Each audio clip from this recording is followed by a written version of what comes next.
All right, meanwhile, let's talk about ISIS. It turns out, according to the Washington Times today, our bombers have held fire on the Islamic State in 75% of their chances. So since the new year in 2015, for the first 4 months, 75% of the bombing runs have left without dropping any bombs because we can't find targets on the ground.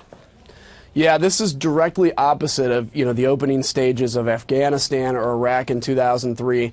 This is not how America needs to be fighting wars. The problem is we don't have the ability to develop the intelligence assets on the ground because of the president's promise of no boots on the ground and everything else. So I fly reconnaissance. That's what I still do with the Guard. And developing these targets to bomb and to take out is a long process. And by the way, sometimes there's only windows of 5 or 10 minutes where you may have an opportunity to drop a bomb on a truck, for instance.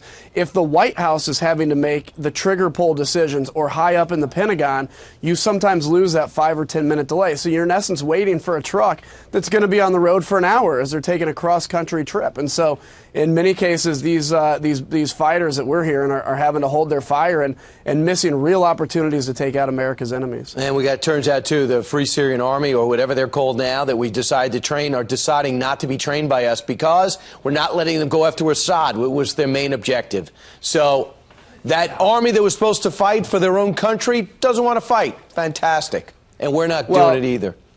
Well, that's right. The Free Syrian Army is a two-front war. They're fighting Assad, who's a brutal dictator, and frankly, the creator of ISIS in the Middle East. And if we had an hour, we could go into the explanation of that.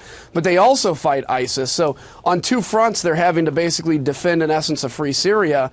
And in many cases, the United States promises to them have been broken. And a lot of them are saying, hey, I don't want to be in this training camp because I could be back defending my family. Wow. And that's why in some cases they're leaving. It's a tragic situation. You can't solve ISIS without solving the problem in Syria. Congressman Adam Kinzinger, a two-pronged threat. He also fights wars, is now serving in Congress.